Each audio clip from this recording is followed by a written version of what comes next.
ನಮಸ್ತೆ ಮಿತ್ರರೇ, ಈ ವಿಡಿಯೋ ವಿಶೇಷ ಅಂತ ಏನೋ ಅನಿಸಿರ್ತೈತೆ ನಿಮಗೆ. ಬಟ್ ಇದೇ ನಿಮಗೆ ನೋಡಿ ಮಲ್ಚಿಂಗ್ ಪೇಪರ್ ಎಲ್ಲ ಕಿತ್ತೋಗಿದೆ, ಹಿಂಗಾಗಿದೆಯಲ್ಲ, ಇದರಲ್ಲಿ ಏನು ವಿಶೇಷ ಅಂತ. ಖಂಡಿತವಾಗ್ಲೂ ವಿಶೇಷತೆ ಇದೆ. ನಾನು ನಿಮಗೆ ಈ ವಿಡಿಯೋ ಸ್ಕಿಪ್ ಮಾಡದೆ ನೋಡ್ತಾ ಹೋಗಿ ನಿರಂತರವಾಗಿ ಇದರಲ್ಲಿ ಏನು ವಿಶೇಷತೆಗಳಿದೆ ಅನ್ನೋದನ್ನ ನಿಮ್ಗೆ ಒಂದೊಂದಾಗಿ ತಿಳಿಸ್ಕೊಳ್ತಾ ಹೋಗ್ತೀನಿ. ಇಲ್ಲೊಂದಷ್ಟು ಜನ ಕೆಲಸ ಮಾಡ್ತಾಯಿದ್ದಾರೆ, ಅವರಿಂದಲೂ ಏನು ವಿಶೇಷತೆ ಇದು ಅನ್ನೋದನ್ನ ತಿಳ್ಕೊಳ್ಳೋಣ. ಬನ್ನಿ ಹೋಗೋಣ. ಏನಮ್ಮ ಮಲ್ಚಿಂಗ್ ಪೇಪರ್ ಎಲ್ಲ ಕಿತ್ತೋಗ್ಬಿಟ್ಟದಲ್ಲ,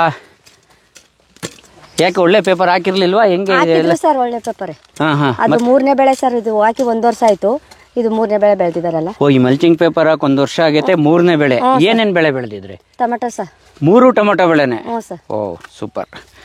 ಅಂದರೆ ವರ್ಷ ಅಂದರೆ ಆಲ್ಮೋಸ್ಟ್ ಕಳೆದ ಫೆಬ್ರವರಿ ಹಾಕಿರ್ತಕ್ಕಂಥದ್ದು 3ನೇ ಬೆಳೆನೂ ಟೊಮೆಟೊ. ಅದಕ್ಕೆ ಪೇಪರ್ ಎಲ್ಲ ಕಿತ್ತೋಗಿದೆ. ಕಡ್ಡಿ ಅವಾಗ ಕಟ್ಟಿದ್ದೇನಾ? ಕಡ್ಡಿನೂ ಅವಾಗ ಕಟ್ಟಿದ್ದೆ. ಅವಾಗಲೇ ಕಟ್ಟಿದ್ದು. ನೀವೇ ಕೆಲಸಕ್ಕೆ ಬರ್ತಿದ್ದೀರಾ ಅವತ್ತಿಂದ? ಓಕೆ. ಇವಾಗ ಹಣ್ಣು ಸ್ಟಾರ್ಟ್ ಆಗಿ ಎಷ್ಟು ದಿವಸ ಆಗಿದೆ? 3 ಬೆಳೆ ಕೂದಿದ್ದೀವಿ ಸರ್. ಈ ಬೆಳೆನಲ್ಲಿ ಹಣ್ಣು ಸ್ಟಾರ್ಟ್ ಆಗಿ ಎಷ್ಟು ದಿವಸ ಆಯಿತು? ಇದರಲ್ಲಿ ಈಗ ಹಣ್ಣು ಕುಯ್ತಾ ಇದ್ದೀರಲ್ಲ, ಎಷ್ಟು ಕೊಯ್ಲು ಆಯ್ತು ಇವಾಗ? 3 ಕೊಯ್ಲು ಕೂದಿದ್ದೀವಿ. 3 ಕೊಯ್ಲು ಕುಯ್ದಿದ್ದೀರಾ? ಓಕೆ. 1 ವರ್ಷದಿಂದ ಇದೆ ಇದು. ಈ ಮಲ್ಚಿಂಗ್ ಪೇಪರ್ ಹಾಕಿದ ಮೇಲೆ 3ನೇ ಬೆಳೆ ಟೊಮೆಟೊ. ಹೌದು ಸರ್. ಸ್ನೇಹಿತರೆ, ಅರ್ಥ ಆಯ್ತಲ್ವಾ? ಇನ್ನೊಂದಷ್ಟು ವಿಶೇಷಗಳನ್ನು ನಾನು ತಿಳಿಸ್ತಾ ಹೋಗ್ತೀನಿ. ಸ್ವಲ್ಪ ನಿಧಾನ ಮಾಡಿ. ಖಂಡಿತ ನಿಮ್ಗೆ ಕ್ವಶನ್ ಬಂದಿರ್ತದೆ, ಏನಪ್ಪ ಇವ್ರು ನಾವು ಫೋನ್ ಮಾಡಿ ಕೇಳಿದಾಗ ಟೊಮೆಟೊ ಹಾಕಿದ್ರಾಗೆ ಟೊಮೆಟೊ ಹಾಕಬೇಡಿ ಅಂತ ಹೇಳ್ತಾರೆ, ಇಲ್ಲಿ ನೋಡಿ 3ನೇ ಬೆಳೆ ಟೊಮೆಟೊ ಅಂತಿರಲ್ಲ. ಸೊ ನಿಜವಾಗ್ಲೂ ಅನೇಕ ಕಾರಣಗಳಿವೆ. ಅದನ್ನೇ ನಾನು ಈ ವಿಡಿಯೋ ವಿಶೇಷತೆ ಅನಿಸಿದ್ದು. ನೋಡಿ, ಇವರು ಬೆಂಗಳೂರಲ್ಲಿರ್ತಕ್ಕಂಥವ್ರು, ಇಲ್ಲಿ ಬಂದು ವ್ಯವಸಾಯ ಮಾಡ್ತಿರ್ತಕ್ಕಂಥದ್ದು, ಇದು ಲೀಸಿಗೆ ತೊಗೊಂಡು ಮಾಡ್ತಿರ್ತಕ್ಕಂಥದ್ದು. ಆಮೇಲೆ ಇವರು ಟೊಮೆಟೊ ಬಿಟ್ಟು ಬೇರೆ ಬೆಳೆ ಬೆಳೆಯಲ್ಲ. ಸೊ ಇಲ್ಲೊಂದು ಪ್ಲಾಟ್ ಟೊಮೆಟೊ ಇರ್ತದೆ, ಇನ್ನೊಂದು ಪ್ಲಾಟ್ ಟೊಮೆಟೊ. ಈಗ 3 ಬ್ಲಾಕ್ ಇದೆ. ಸೊ ಮುಗಿದ ತಕ್ಷಣ ಅನಿವಾರ್ಯ ಟೊಮೆಟೊ ಹಾಕಲೇಬೇಕಾದ ಪರಿಸ್ಥಿತಿ.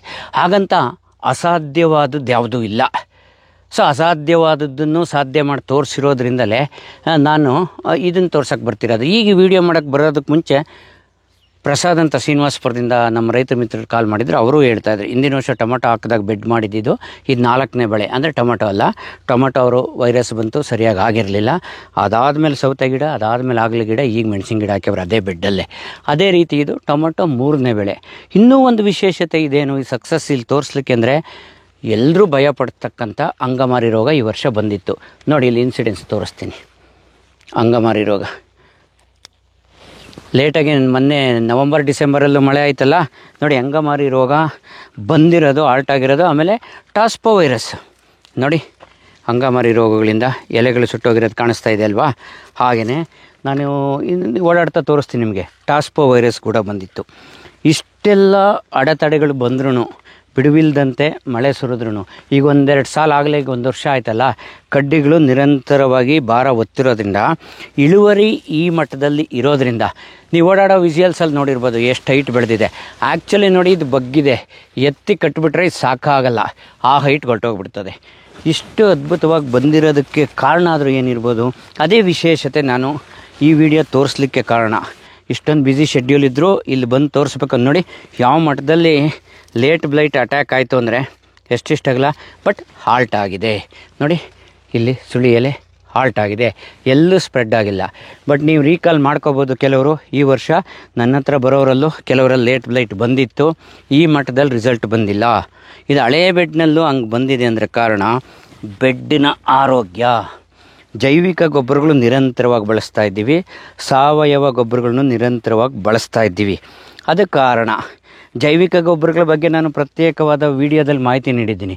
ಅವೆಷ್ಟು ಸಹಾಯಕಾರಿ, ನಮ್ಮ ಕಣ್ಣು ಕಾಣಿಸ್ತಾ ಇದ್ದರೂ ಕೂಡ ನಮಗೆ ನಿರಂತರವಾಗಿ ಇಡೀ ಬದುಕನ್ನು ನಮಗಾಗಿ ಮೀಸಲಿಟ್ಟಿರ್ತಕ್ಕಂಥವು ಈ ಉಪಯೋಗಿ ಜೀವಾಣುಗಳು, ಬೆನಿಫಿಷಿಯಲ್ ಮೈಕ್ರೋ ಆರ್ಗ್ಯಾನಿಸಮ್ಸ್ ಹೇಳ್ಬೋದು.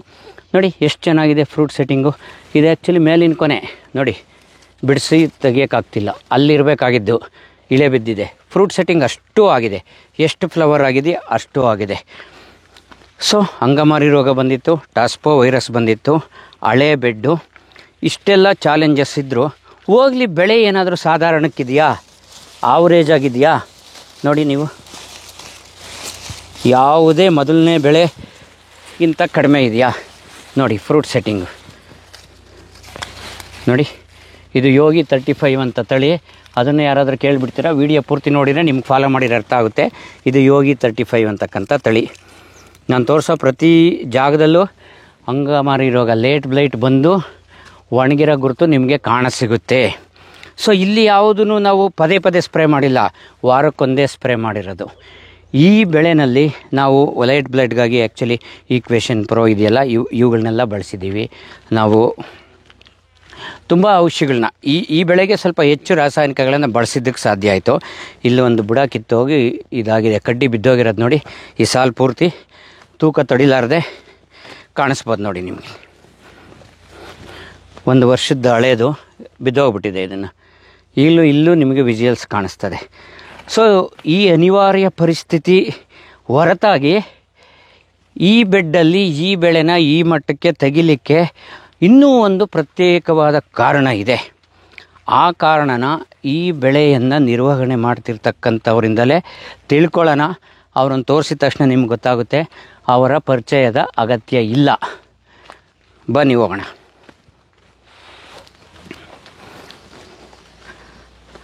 ನಮಸ್ತೆ ಮೋಹನ್ ಅವರೇ. ನಮಸ್ತೆ ಸರ್. ವೀಕ್ಷಕರೇ, ನಿಮ್ಗೆ ಅರ್ಥ ಆಗಿರಬೇಕು, ಮೋಹನ್ ಕುಮಾರ್ ಅವ್ರನ್ನ ಅನೇಕ ಭೇಟಿಗಳಲ್ಲಿ ಭೇಟಿಯಾಗಿರ್ತೀರಿ. ಇನ್ನೂ ಒಂದು ಕ್ವಶನ್ ಇಲ್ಲಿ ನಿಮ್ಗೆ ಬರುತ್ತೆ, ಏನು ಪದೇ ಪದೇ ಇವ್ರದ್ದೇ ಯಾಕೆ ತೋರಿಸ್ತಾರೆ ಅಂತಲೂ ಇರ್ಬೋದು. ನಾನು ಆ್ಯಕ್ಚುಲಿ ಬೆಳಗ್ಗೆ ಜಾವ 5:45 ಹೊರಟು ಇಲ್ಲಿಗೆ ಬಂದಿದ್ದು ಕೆಲಸದ ಒತ್ತಡಗಳ ನಡುವೆ. ಈಗಾಗಲೇ ವಿಶೇಷತೆಗಳನ್ನು ವಿವರಣೆ ಕೊಟ್ಟನಲ್ಲ, ಚಾಚೂ ತಪ್ಪದೆ ಈಗ ಅವ್ರು ಹಿಂದೆ ಬೆಳೀತಿದ್ರು ಟೊಮೊಟೊನೂ, ಈಗಲೂ ಬೆಳೀತಿದ್ದಾರೆ ನೋಡಿ. ಮೊನ್ನೆ ತುಂಬ ಸೊಪ್ಪಾಗಿತ್ತು, ತೆಗಿಬೇಕು ಅಂದಿದ್ದಕ್ಕೆ ತೆಗ್ಸಿದ್ದಾರೆ. ಹೆಚ್ಚು ಕಡಿಮೆ ನೀವು ನಂಬಲ್ಲ ಎಷ್ಟು ಸೊಪ್ಪು ತೆಗ್ಸಿದ್ದಾರೆ, ಅವ್ರ ಮಾತುಗಳೆಲ್ಲ ಕೇಳೋಣ. ಈಗ ಕೆಲವೊಂದು ವಿವರಣೆ ಕೊಟ್ಟಿದ್ದೀನಿ ಮೋಹನ್ ಅವರೇ ನಮ್ಮ ವೀಕ್ಷಕರಿಗೆ.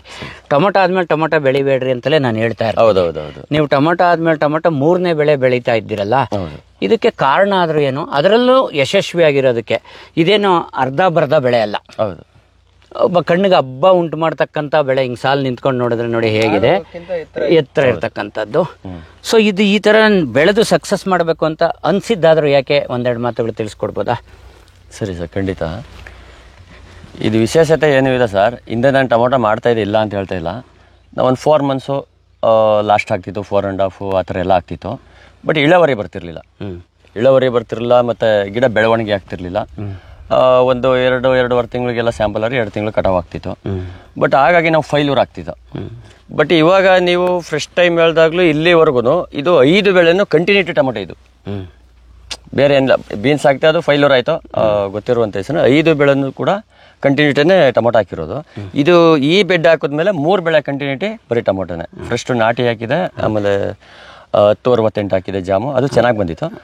ಮತ್ತು ಇವಾಗ ಯೋಗಿ 30 ಹಾಕಿದ್ದೀನಿ. ಬಟ್ ವಿಶೇಷತೆ ಅಂತಂದರೆ ಏನು, ಅದರಲ್ಲಿ ಏನೂ ಇಲ್ಲ ಸರ್.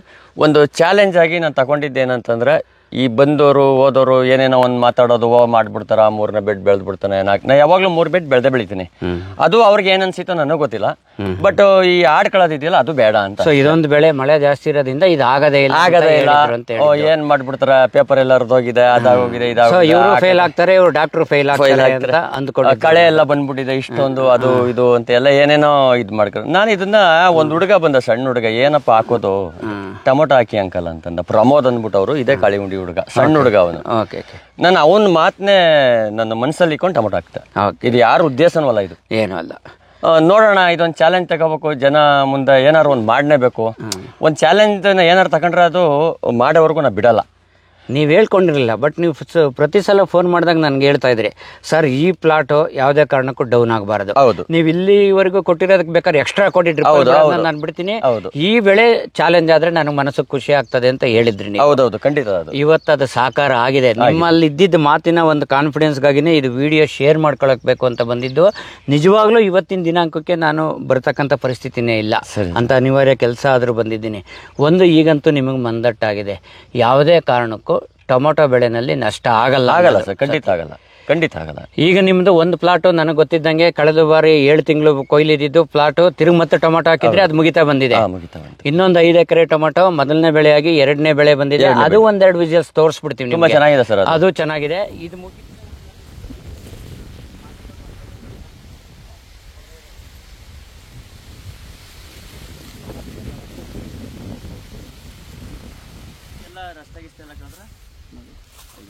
ಇನ್ನೂ ಕಟ್ಟೋದಿದೆ. ಈ ಕಟ್ಕೊಬತ್ತವ್ರ ಸ್ವಲ್ಪ ಆ ಕಡೆ ತಿಳ್ಕೊಂಡ್ರಲ್ಲ.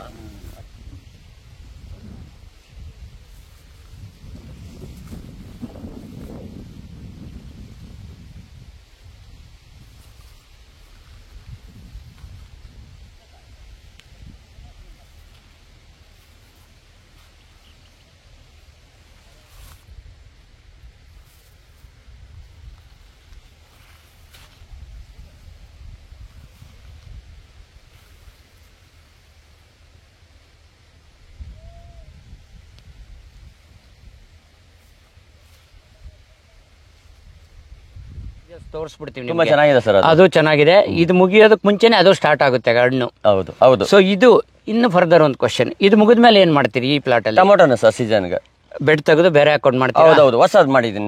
ಈಗ 4.5 ಎಕರೆ ಹೊಸದ್ ರೆಡಿ ಇದೆ, ರೆಡಿ ಮಾಡ್ತಾ ಇದೀನಿ.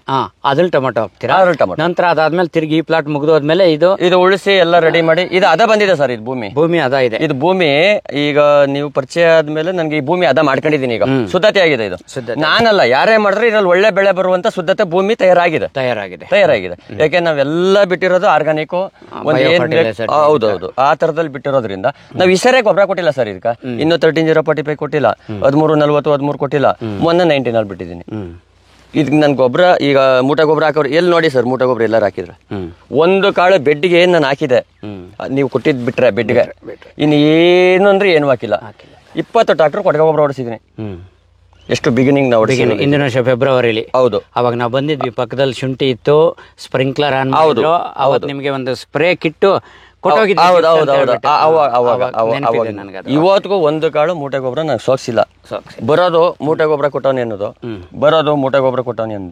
ಅವನ್ ತಗೊಂಡೋಗಿ ಕೊಡೋದು, ಗಿಡ ಮಾಡ್ಕೊಳ್ಳೋದು. ಇಲ್ಲ ಪಕ್ಕದಲ್ಲೇ ಆಗದ, ಇವ್ನು ಕಾಳು ಗೊಬ್ಬರ ಕೊಟ್ಟವನೇ ಅಂದ್ಬಿಟ್ಟು ತಗೊಂಡ್ಬಂದಾಕ್ಬಿಟ್ಟು ಗಿಡಗಳ ಸುಟ್ಟೋಗುವ. ಇಲ್ಲ, ಯಾರೇ ರೈತರಾಗ್ಲಿ ಸದ್ಭಾವನೆಯಿಂದ ಯೋಚನೆ ಮಾಡಿ, ಯಾರು ಮಾಡಿರೋ ನಾವು ಅವ್ರು ಬೆನ್ನು ತಟ್ಟಬೇಕಾಗ್ತದೆ. ನನಗೂ ಹಂಗಾಗಲಿ ಅಂತ ಹಾರೈಸ್ಕೊಳ್ಬೇಕಾಗ್ತದೆ. ಯಾಕಂದರೆ ರೈತರು ಚೆನ್ನಾಗಾದ್ರೇ ಈ ನಾಡು ಚೆನ್ನಾಗಾಗೋದು. ಆದ್ದರಿಂದ ಯಾರಲ್ಲೂ ಈ ಥರ ತಪ್ಪು ಕಲ್ಪನೆಗಳು ಬೇಡ. ನಿಮ್ಗೇನೇನು ಪ್ರಶ್ನೆಗಳು ಬರ್ಬೋದು, ಆ ಪ್ರಶ್ನೆಗಳಿಗೆಲ್ಲ ಉತ್ತರ ಹೇಳೋ ರೂಪದಲ್ಲೇ ವಿಡಿಯೋ ಮಾಡಿದ್ದೀನಿ. ಸೊ ಟೊಮೊಟೊ ಆದ್ಮೇಲೆ ಟೊಮೊಟೊ ಮಾಡಬಾರ್ದು, ಯಾಕೆ ಮಾಡಿದ್ದಾರೆ ಅನ್ನೋದು ಉತ್ತರ ಹೇಳಿದ್ದೀನಿ. ಎಷ್ಟು ಚಾಲೆಂಜಸ್ ಬಂತು, ಅಂಗಮಾರಿ ರೋಗ ಇರ್ಬೋದಾಗಿತ್ತು. ಆಕ್ಚುಲಿ ಕಳೆದ 2.5 ವರ್ಷಗಳಿಂದ ನಾವೇನು ಔಷಧಿಗಳು ಇವ್ರು ಕೊಡ್ತಿದ್ದೆ ಅದಕ್ಕಿಂತ ಹೆಚ್ಚಿನ ಪ್ರಮಾಣದಲ್ಲಿ ಔಷಧಿ ಬಳಕೆ ಆಗಿದೆ. ಕೆಲವು ಕೊಟ್ಟಿಲ್ದೇ ಇರೋ ಇಲ್ಲವರೆಗೂ ಈ ಸರಿ ಕೊಟ್ಟಿದ್ದೀನಿ. ಅಮಿಸ್ಟಾರ್ ಅವೆಲ್ಲ ಅಂಗಮಾರಿ ಇದರಲ್ಲಿ ಕಂಟ್ರೋಲ್ ಮಾಡ್ಲಿಕ್ಕೆ ಸಾಧ್ಯ ಆಯ್ತು. ಸೊ ವೈರಸ್ ಎಲ್ಲ 1-2 ಗಿಡಗಳಲ್ಲಿ ಕಾಣಿಸ್ಕೊಂಡಿದ್ದು 20 ಗಿಡ ಬಂದಿರ್ಬೋದು ಸರ್. ಈಗ ಒಂದ್ ಪ್ರಶ್ನೆ, ಇನ್ನೆಷ್ಟು ದಿನ ಇರ್ಬೋದು ಈ ಬೆಳೆ? ಸರಿ, 4 months ಇರುತ್ತೆ, 4 ತಿಂಗಳು ಆರಾಮಾಗಿ ಬಂದು ನೋಡ್ಕೋಬಹುದು. ಸೊ ಇವತ್ತು ಡೇಟ್, ಇನ್ 4 ತಿಂಗಳು ಬಿಟ್ಟು ನಾನು ಬರಕ್ ಆಗದೆ ಇರ್ಬೋದು. ಆ ಡೇಟ್ ಒಂದು ವಿಡಿಯೋ ಮಾಡಿ ಕಳಿಸ್ಕೊಳ್ಳಿ. ನಾವು ಕಳ್ಸಿರೋ ತಪ್ಪಾಗುತ್ತೆ, ನೀವು ಬಂದು ಹೋಗ್ಬೇಕು. ನೋಡೋಣ ಸಮಯ ಆದ್ರೆ. ಸರ್ ಇದು 21ಕ್ಕೆ 3 ತಿಂಗಳಾಯ್ತು. ಇವತ್ತು ಡೇಟ್ ಎಷ್ಟು? ಇವತ್ತು 26. 3 ತಿಂಗಳ ಮೇಲೆ 5 ದಿವಸ, ಆಲ್ಮೋಸ್ಟ್ 100 ದಿವಸ. 97 ದಿವಸ. 1,500 ಕಟಿಂಗ್ ಮಾಡಿದೀನಿ. ಈಗ 1,500 ಬಾಕ್ಸ್. 1,500 ನೆನ್ಗಾಯ್ತು. ಎಷ್ಟು ಕೆಜಿ ಬಾಕ್ಸ್ ಅದು? ಅದೇ 24 23 ಬಾಕ್ಸ್, 1,500 ಬಾಕ್ಸ್ ಆಗಿದೆ. ಸೊ ಈಗ ಏನ್ ಬೆಲೆ ಸಿಗ್ತಾ ಇದೆ ಸರ್? ಇವತ್ತು ನಿನ್ನೆ 480 ಆಗದ. ನಿನ್ನೆ 480. ಅದಕ್ಕೆ ಮೊದ್ಲಕ್ಕಿಂತ ಕಡಿಮೆ ಇತ್ತು ನಿಮ್ಗೆ 350. ಒಂದು ವಾರದಲ್ಲಿ 300 ರೂಪಾಯಿ ಅವರೇಜ್ 300 ಹಾಕೊಂಡು ಸಾಕು ಸರ್. ಸೊ ಈ ಅಂಕಿಅಂಶಗಳು ಕೇಳಿಸ್ಕೊಂಡ್ರೆ ಅರ್ಥ ಆಗುತ್ತೆ. ಈಗ ಡೈಲಿ ಒಂದು 200 ಬಾಕ್ಸ್ ಹೋಗ್ತಾ ಇದ್ದೇನೆ. 180, 210 ಒಂದೇ ವೇರಿಯೇಷನ್. ಲೇಬಲ್ಸ್ ಒಂದು 4 ಜನ ಕಮ್ಮಿ ಆದಾಗ ಒಂದು 20 ಬಾಕ್ಸ್ ಕಮ್ಮಿ ಆಗುತ್ತೆ. ಡೈಲಿ ಕಟಿಂಗ್ ಮಾಡ್ತೀವಿ. ಇವತ್ತು ಸ್ಟಾಪ್ ಮಾಡಿದೆ, ಯಾಕಂದ್ರೆ ಸ್ವಲ್ಪ ಅಲ್ಲಿ ಗಿಡ ಬಿದ್ದೋಗಿದೆ, ಸ್ಟಾಪ್ ಮಾಡ್ದೆ. ಹಂಗಾಗಿ ಸ್ವಲ್ಪ ನಾಳೆಯಿಂದ ಸ್ಟಾರ್ಟ್ ಮಾಡೋಣ ಅಂತ. ಸೊ ಈ ವಿಡಿಯೋ ಮುಖಾಂತರ ಒಂದೇ ಹೇಳಲಿಕ್ಕೆ ಇಷ್ಟಪಡೋದು, ಭೂಮಿನ ಸರಿಯಾಗಿ ಏನು ನಾವು ಗರ್ಭ ಅಂತ ಇದೆ ಬೆಡ್, ಅದನ್ನು ಆರೋಗ್ಯವಾಗಿ ಇಟ್ಕೊಳ್ಬೇಕು. ಆರೋಗ್ಯವಾಗಿ ಇಟ್ಕೊಳ್ಳೋದಕ್ಕೆ ಮೂಲ ಮಂತ್ರ ನಾನು ಈಗಾಗಲೇ ಜೈವಿಕ ಗೊಬ್ಬರಗಳು ವಿಡಿಯೋದಲ್ಲಿ ಹೇಳಿದ್ದೀನಿ. ಹಾಗೆ ಸಾವಯವ ಪದಾರ್ಥಗಳು, ಜೈವಿಕ ಜೀವಾಣುಗಳಿರಬೇಕು ಅಂದರೆ ಸಾವಯವ ಪದಾರ್ಥಗಳು ಬೇಕು. ಅದಕ್ಕೆ ನಾವು ವರ್ಮಿ ಹ್ಯೂಮಲ್ ಆಗಿರ್ಬೋದು, ಗೋಲ್ಡನ್ ಡ್ರಾಪಲ್ ಆಗಿರ್ಬೋದು, ಈ ಥರದ ಅನೇಕ ಲೀಟರ್ಗಳು ಕ್ಯಾನ್ಗಳು. ಹಾಗೆ ರಾಸಾಯನಿಕಗಳ ಬಳಕೆ ಎಷ್ಟು ಕಡಿಮೆ ಮಾಡಿದ್ದೀವಿ ಅಂತ ಅವರೇ ಶೇರ್ ಮಾಡ್ಕೊಂಡಿದ್ದಾರೆ. ಹೀಗಾಗಿ ಇದು ಯಾವುದೋ ಒಂದು ಅದ್ಭುತವಾಗಿ ಪಾಕೆಟ್ ಗೊಬ್ಬರ ಬಿಟ್ಟು ಬಂದಿರೋದು ಅಂತ ಖಂಡಿತ ತಿಳ್ಕೊಬೇಡಿ. ಮಣ್ಣಿನ ಆರೋಗ್ಯಕ್ಕೆ ಗಮನ ಕೊಟ್ಟರೆ ಬೆಳೆಗಳಲ್ಲಿ ಸಾಮರ್ಥ್ಯ ಇದೆ. ಹೈಬ್ರಿಡ್ ತಯಾರಿಸೋದೇ ಆ ರೀತಿ ಹೆಚ್ಚು ಇಳುವರಿ ಪಡಲಿಕ್ಕೆ. ಅದಕ್ಕೆ ತಕ್ಕನಾದ ಪೋಷಕಾಂಶಗಳನ್ನು ಬರೀ ನೀವು ರಾಸಾಯನಿಕ ಡ್ರಿಪ್ ಗೊಬ್ಬರಗಳಿಂದಲೇ ಕೊಡಬೇಕು ಅನ್ನೋ ಒಂದು ಮಿತ್ ತಲೆಯಿಂದ ತೆಗೆದಾಕಿ ಸಮಗ್ರ ಪೋಷಕಾಂಶ ನಿರ್ವಹಣೆ ಮಾಡಿದರೆ ಯಾವುದೇ ಬೆಳೆ ಸಕ್ಸಸ್ ಕಾಣಲಿಕ್ಕೆ ಸಹಾಯ ಆಗುತ್ತೆ. ಇದಿಷ್ಟು ತಿಳಿಸ್ಬೇಕು ಅಂತ ಇದ್ದಿದ್ದು. ಧನ್ಯವಾದಗಳು ಸರ್. ಒಂದ್ ವಿಷಯ ಹೇಳ್ತೀನಿ, ಇಲ್ಲಿ ತೋಟಕ್ಕೆ ಬಂದಿದ್ದಾರೆ, ನಿಮ್ಮ ಹೆಸರು ಹೇಳ್ಕೊಂಡು ಈಗ ವೇಣುಗೋಪಾಲ್ ಅವರು ಏನೋ ಔಷಧಿ ಅಲ್ಲಿ ತಗೊಂಡ್ ಬರ್ತಾರೆ ಅಂತ ಅನ್ಬಿಟ್ಟು ಕಿರ್ಗಾವ್ಲಿಂದ ಬಂದಿದ್ದಾರೆ. ರಾಜು ಅಂತ ಹೆಸರು ಹೇಳ್ತೀನಿ. ಮತ್ತೆ ಇಲ್ಲಿ ಅಕ್ಕಪಕ್ಕ ಸ್ವಲ್ಪ ಈ ಕಡೆ ನಿಮ್ಮೂರ್ ಕಡೆಯವರೇ ಬಂದಿದ್ದಾರೆ. ಅವರು ಬಂದು ಮೊನ್ನೂ ಬಂದು ನೋಡ್ಕೊಂಡು ಹೋಗವ್ರೆ. ಮತ್ತೆ ಇಲ್ಲೇ ಬೀಜಪುರ ಅಂತ ಒಂದಿದೆ ಇಲ್ಲಿ ಪಕ್ಕದಲ್ಲಿ, ಆ ಹುಡುಗ ಬಂದಿದ್ರು. ಒಂದು MC ಗಿಡ ಹಾಕೋಣಂತ. ಅಣ್ಣ 2 ಮೂಟೆ ನಾನು 1261 ಬಿಟ್ಟಿದ್ದೀನಿ, 2 ಮೂಟೆ 19 ಬಿಟ್ಟಿದ್ದೀನಿ, 2 ಮೂಟೆ 1340 ಬಿಟ್ಟಿದ್ದೀನಿ. 1.5 ಎಕರೆ ಅಣ್ಣ, ಇಷ್ಟೇ ಉದ್ದ ಇದೆ ಅಣ್ಣ, ಇನ್ನೂ ಹೋಯ್ತಾ ಇಲ್ಲ, ಒಂಚೂರು ಬಾಣ ಅಂತ ಮೊನ್ನೆ ಕೇಳಿದ್ರು. ಅಣ್ಣ ನಾನು ಇಲ್ಲಿವರೆಗೂ ಇನ್ನೊಂದೇನಂದ್ರೆ ಯಾರ ತೋಟಕ್ಕೂ ಹೋಗಲ್ಲ. ನಾನು ಯಾರ ತೋಟಕ್ಕೂ ಹೋಗಲ್ಲ. Okay. ನನಗೆ ಇವತ್ತಲ್ಲ, ನನಗೆ ಯಾವತ್ತೂ ಅಭ್ಯಾಸ ಇದೆ, ನಾನು ಯಾರ ತೋಟಕ್ಕೂ ಹೋಗಲ್ಲ. ಈಗ ಎಕ್ಸಾಂಪಲ್ ನಿಮ್ಗೆ ಒಂದು ಮಹೇಶ್ವರ್ದಾಯ್ತು ಮೊನ್ನೆ, ಈಗ ನಂದೇ ಸಸಿ ಕೊಟ್ಟಿರೋದು ಅವ್ರದ್ದಾಯ್ತು, ಗಿಡ ಕಿತ್ತಾಕ್ಬಿಟ್ರು. ಯಾಕೆಂದ್ರೆ ಮೇಂಟೆನೆನ್ಸ್ ಕರೆಕ್ಟಾಗಿ ಮಾಡ್ಬೇಕು, ನೀರೇನ್ ಬಿಡ್ಬೇಕು, ಯಾವ್ದು ಮಾಡ್ಬೇಕು, ಗೊಬ್ಬರ ಯಾವಾಗ ಕೊಟ್ಕೋಬೇಕು, ಅದು ತಲೆಯಲ್ಲಿ ಇರಬೇಕು. ಈಗ 10 ಮೂಟೆ ಸುರಿದ್ಬಿಟ್ಟು ನಾನು ಮನೇಲಿ ಕೂತ್ಕೊಂಡ್ರೆ ಅದು ಬರಲ್ಲ. ನೀವು ಕೇಳಿದ್ದಿದೆ ಸರ್, ಮಳೆ ಇದೆ ಹಿಂಗೆ ಈ ಗೊಬ್ಬರ ಬಿಡ್ಬೋದಾ, ಬದಲಾವಣೆ ಪ್ರತಿ ಸರಿನೂ ಕೇಳ್ತೀನಿ ಸರ್. ಯಾಕೆ ನಾನು ಒಂದನ್ನ 10 ಸರಿ ತಿಳ್ಕೊಳ್ಬೇಕು, ಅದೇನೆ ನಮ್ಗೆ ರೈತರಿಗೆ ಅನುಕೂಲತೆ ಆಗೋದು. ಈಗ ನಾವೇನ್ ಹಿಂದೆ ಕಾಲದಲ್ಲಿ ಬೆಳೀತಿದೋ ಅದೇ ರೀತಿಯಲ್ಲಿ ನಾನು ಬೆಳಿತಿರೋದು. ಇವತ್ತು ಕೊಯಮತ್ತೂರಲ್ಲಿ ಒಬ್ರು ಮಾರ್ಕೆಟಿಂಗ್ ಅವರು ಅಂದ್ರು, ಅವ್ರು ಹೊಸ ಪಾರ್ಟಿ ಹಿಡ್ದಿದ್ದೀನಿ ಇವಾಗ, ಅಯ್ಯಪ್ಪ ಸರ್ ನಂಬರ್ 1 ಹಣ್ಣು ಸರ್, ನಂಬರ್ 1 ಹಣ್ಣು. ನಿನ್ನೆ 470 ಏನೋ ಆಗಿತ್ತು ಟಾಪು, 10 ರೂಪಾಯಿ ಸೇರಿಸ್ಕೊಟ್ಟನೆ. ನಾನು ಅದನ್ನು ಹೇಳಿದ್ದೀನಿ, ಆರ್ಗಾನಿಕಲ್ ಬೆಳೀತಿರೋದಪ್ಪ, ಆರ್ಗಾನಿಕಲ್ ಬೆಳೀತಿರೋದು. ನಾನು ಇಲ್ಲಿ ಬಂದು ನೋಡೋರ್ಗೆ ನಾವು ಒಂದೇ ಹೇಳೋದು, ನಾನು ವೇಣುಗೋಪಾಲ್ ಅವ್ರ ಹತ್ರ ಏನು ವಿಶೇಷ ತಗೋತಾ ಇಲ್ಲ. ಆರ್ಗ್ಯಾನಿಕ್ ಅಂದರೆ ಒಂದು ತಿರುಗಿ ಕನ್ಫ್ಯೂಸ್ ಮಾಡ್ಕೊಂಡು ಕಾಮೆಂಟ್ಸ್ ಹಾಕ್ಬೇಡ್ರಿ. ಔಷಧಿಗಳೆಲ್ಲ ಕಾಣಿಸ್ತಾ ಇದೆ, ಔಷಧಿ ಹೊಡಿತಾ ಇದ್ದೀವಿ. ಅವ್ರು ಯಾವ ಅರ್ಥದಲ್ಲಿ ಹೇಳ್ತಿದ್ದಾರೆ ಅಂದರೆ, ಬೇರೆ ಕಡೆ ಟೊಮೊಟೊ ಗೊಬ್ಬರಗಳು ಹೆಂಗೆ ಬಿಡ್ತಾರೆ, ಬೇರೆ ಕಡೆ ಟೊಮೊಟೊಗೆ ಔಷಧಿಗಳು ಹೆಂಗೆ ಹೊಡಿತಿದ್ದಾರೆ, ಅದರಲ್ಲಿ ಕಾಲು ಭಾಗನೂ ಇಲ್ಲ ಅನ್ನೋದು ಅರ್ಥ ಮಾಡ್ಕೊ. ಅಷ್ಟೇ ನಾನು ಮಾಡ್ತಾ ಇರೋದು. ಇವ್ರಿಲ್ಲ ನೀ ಏನೋ ಮಾಡ್ತಾ ಇದ್ದೀರಿ ಅಂದ್ರೆ ಅದು ಅವ್ರ ತಲೆಯಲ್ಲಿ ಇರೋದು ಸರ್. ಅದು ನಾನು ಏನೂ ಮಾಡಿಲ್ಲ. ಒಂದು ವಿಚಾರ ಇಲ್ಲಿ ಹೇಳೋದು ಏನಂತಾರೆ, ನಿಮ್ಮ ಹತ್ರ ಒಂದು ಬೆನಿವ ತಗೊಂಡ್ ಬಂದಿದೆ, 180 ml ಕೊಟ್ಟಿದ್ರೆ ಅದು ಬಾಟ್ಲಿಕ್ಕಿದೆ, ನಾಯಿ ಮರಿ ಎಲ್ಲ ಕಚ್ಕೊಂಡು ಹೋಗಿ ಬಿಸಾಕ್ಬಿಟ್ಟಿದ್ದ. ನಾನು ಅದು ಇಕ್ಕಿದೆ ಒಂದು ಕವರಲ್ಲಿ, ಅಲ್ಲಿ ಹಿಂದೆ. ಇಲ್ಲಿ ಒಂದು ಬೆನಿವ ತಗೊಂಡೆ. ಏನಕ್ಕೆ ತಗೊಂಡೆ ಅಂತಾರೆ, ಒಡೆಯವರು ಸ್ವಲ್ಪ ಸಾಲ್ಟೇಜ್ ಆಯ್ತು, 180 ml ತಗೊಂಡ್ ಬಂದೆ. ನಿಮ್ದು ಸೀಲಿಂಗ್ ಹೆಂಗಿದೆ, ಡಬಲ್ ಸೀಲ್ ಇದೆ ನಿಮ್ದು. ಮತ್ತೆ ಅದು ಇದು ಬರುತ್ತೆ ನೋಡಿ, ಏನಂತ ಹೇಳ್ತಾರೆ ಸರ್ ಚಿಹ್ನೆ, ಅದು ಆಲೋ ಮಾರ್ಕ್, ಅದು ಗೋಲ್ಡ್ ಬರುತ್ತೆ, QR ಕೋಡ್. ಹೌದೌದು, ಅದು ಕೋಡ್ ಬರುತ್ತೆ. ಅದಿಲ್ಲ, ಮತ್ತೆ ಸೀಲಿಂಗ್ ಇಲ್ಲ. ನಾನು ಅವನ ಹೆಸರು ಹೇಳ್ಬಾರ್ದು, ಅವನು ನನ್ನ ಸ್ನೇಹಿತನೇ. ನಾನು ಹೋಗಿ ಹೇಳ್ದೆ, ನೋಡಪ್ಪ ಇದು ಒರಿಜಿನಾಲಿಟಿ ಬೆನಿವಾ ಅಲ್ಲ. ಬೆನಿವಾ ಒಂದೇ ಕಂಪ್ನಿ ಇರೋದು ಅಲ್ವಾ ಸರ್, ಕಂಪ್ನಿ ಒಂದೇ. ನೋಡಪ್ಪ ಇದು ನನ್ನ ಬಾಟ್ಲು, ಇದು ನಿನ್ನ ಬಾಟ್ಲು, ನಂಗೆ GST ಬಿಲ್ ಕೊಡು. ಅಪ್ಪ 500 ಹಿಡ್ಕ ಕೊಡಪ್ಪ, ನೀನು ಬಿಡಪ್ಪ ಅಂತ ಅಂದ. ಈಗ ನಾವು ಅವ್ರ ಹೆಸರು ಕೆಡ್ಸೋದು ಬೇಡ, ಅವ್ರೇನೋ ಅವ್ರದ್ದು ಒಟ್ಟಪಾಡ ಅವ್ರು ಮಾಡ್ಕೊಳ್ಳಿ. ನಾವ್ ಹೇಳೋದು ಏನಂತ, ನಾನು ನಿಮ್ಮ ಹತ್ರ ಔಷಧಿ ತಗೊಳ್ತಿರೋ ಉದ್ದೇಶ ಏನು ಅಂತ ನಾನು ಹೇಳ್ತಾ ಇರೋದು ಸರ್. ನನಗೆ ನೀವು GST ತಗೊಳ್ಳಿ, ಇನ್ನೂ ಒಂದು 100 ರೂಪಾಯಿ ಜಾಸ್ತಿ ಆಗಿರಲಿ, 100 ರೂಪಾಯಿ ಕಮ್ಮಿ ಆದ, ನನಗೆ ಅದು ಪ್ರಶ್ನೆ ಅಲ್ಲ. ನನಗೆ ಒರಿಜಿನಲ್ ಏನು ಬರ್ತಾ ಇದೆ ಔಷಧಿ, ಅದು ಇಂಪಾರ್ಟೆಂಟ್. ನಿಮ್ಗೆ ಅರ್ಥ ಆಗಿರ್ಬೇಕಲ್ಲಿ, ನನ್ನ ನಾಲೆಡ್ಜ್ಗಿಂತ ಅವ್ರು ಅಳವಡಿಸ್ಕೊಂಡಿರೋದು ಇನ್ನೂ ಹೆಚ್ಚಿದೆ ಪರಿಪೂರ್ಣವಾಗಿ. ನಾನೊಂದು ಜಿನೈನ್ ಆಗಿರೋ ಪ್ರಾಡಕ್ಟ್ ಬಿಲ್ ಮಾಡಿ ಕೊಡ್ತಾ ಇದ್ದೀನಿ ಅನ್ನೋದೊಂದೇ ನಂಬಿಕೆ ಅವ್ರಿಗೆ. ಹೌದೌದು, ಇಲ್ಲೇನು ವಿಶೇಷತೆ ಇಲ್ಲ. ನನಗೆ ಯಾರನ್ನ ಇದನ್ನ ನೆಮ್ಸ್ಬೇಕು ಬಿಡ್ಬೇಕು ಅನ್ನೋದು ನನಗೆ ವಿಶೇಷತೆನೇ ಇಲ್ಲ ಸರ್. ಇಲ್ಲಿ ನಾನು ಯಾವ ರೈತರಿಗೆ ನಾನು ಹೇಳ್ಕೊಳಕ ಹಿಂದೆನೆ ಮಾತಾಡಿದಾರೆ ನನ್ನ ಎದುರುಗಡೆನ, ಓ ಅದಾ ಇದನ್ನ ಯಾವ ರೈತರಿಗೆ ನಾನು ನಿಷ್ಠುರ ಮಾಡ್ಕೊತಾ ಇಲ್ಲ. ರೈತರಿಗೆ ನಾನು ಏನೋ, ಅವ್ರು ಎಲ್ಲರೂ ಬುದ್ಧಿವಂತರಿದ್ದಾರೆ ಇವತ್ತು. ಬಟ್ ನಾನು ಹೇಳೋದೇನಂದ್ರೆ, ತಿಳ್ಕೊಳಕ್ ಪ್ರಯತ್ನ ಪಡಿ, ಕೆಟ್ಟದಾಗ ಮಾತಾಡ್ಬೇಡಿ ಅನ್ನೋದು ಅಷ್ಟೇ ನನ್ನ ಆಸೆ. ಈಗ ನಾನು ದೊಡ್ಡ ರೈತ ಅಲ್ಲ ಸರ್, ನಾನು ಪಕ್ಕದವನ ಹತ್ರ ತಿಳ್ಕೊಳ್ಳುವಂಥದ್ದು ಬೇಕಾದಷ್ಟದ. ಇದನ್ನ ಅರ್ಥ ಮಾಡ್ಕೊಳಕ್ ಆಗದೇ ಇಲ್ಲ ನಾವು ಸಾಯಿವರೆಗೂ. ಕಲಿಯೋದು ಸಾಯುವ ಕೊನೆಯ ಕ್ಷಣದವರೆಗೂ ಇರ್ತದೆ. ನನಗೆಲ್ಲ ಗೊತ್ತು ಅಂದ ದಿವಸನೇ ನಮ್ಮ ಸಾವು ಅಂತಲೇ ಅರ್ಥ. ಅದು ಕರೆಕ್ಟ್ ಸರ್, ಖಂಡಿತವಾಗ್ಲೂ ಆ ಥರದಲ್ಲಿ ನಾನು ಹೇಳಕ್ ಇಷ್ಟಪಡ್ತೀನಿ ಅಷ್ಟೇ ಜನಗಳಿಗೆ. ಸ್ನೇಹಿತರೆ, ಏನು ತಿಳಿಸ್ಬೇಕಾಗಿದೆ ವಿಡಿಯೋ ಮುಖಾಂತರ ತಿಳಿಸಲಾಗಿದೆ, ಬೆಳೆನೂ ಕಾಣಿಸ್ತಾ ಇದೆ. ಸೊ ಮೋಹನ್ ಅವರಿಗೆ ಧನ್ಯವಾದ ಹೇಳ್ಬೋದಲ್ವಾ? ಥ್ಯಾಂಕ್ ಯು ಮೋಹನ್ ಅವರೇ. ಥ್ಯಾಂಕ್ ಯು ಸರ್, ಧನ್ಯವಾದಗಳು. ತುಂಬ ಖುಷಿ ಆಯ್ತು. ನೀವು ಇದೇ ಥರ ಬೆಳೆ ಬೆಳೀತಾ ಇರ್ರಿ. ನಿಮ್ಮಂಥವ್ರೆ ನನಗೂ ಸ್ಫೂರ್ತಿ. ನಾನು ಕಲ್ತು ನಿಮ್ಗೇನಾದರೂ ಹೇಳ್ಕೊಡ್ಬೇಕು ಅನ್ನೋ ಒಂದು ಹಂಬಲ ಜಾಸ್ತಿ. ಹೌದೌದು, ಅದನ್ನ ನಾನು ಹೇಳೋ ಸರ್, ಹೊಸದಾಗಿ ಏನಾರು ಇದ್ರೆ ತಿಳಿಸಿ ಅಂತ ಹೇಳೋದು. ಧನ್ಯವಾದಗಳು. Thank you sir.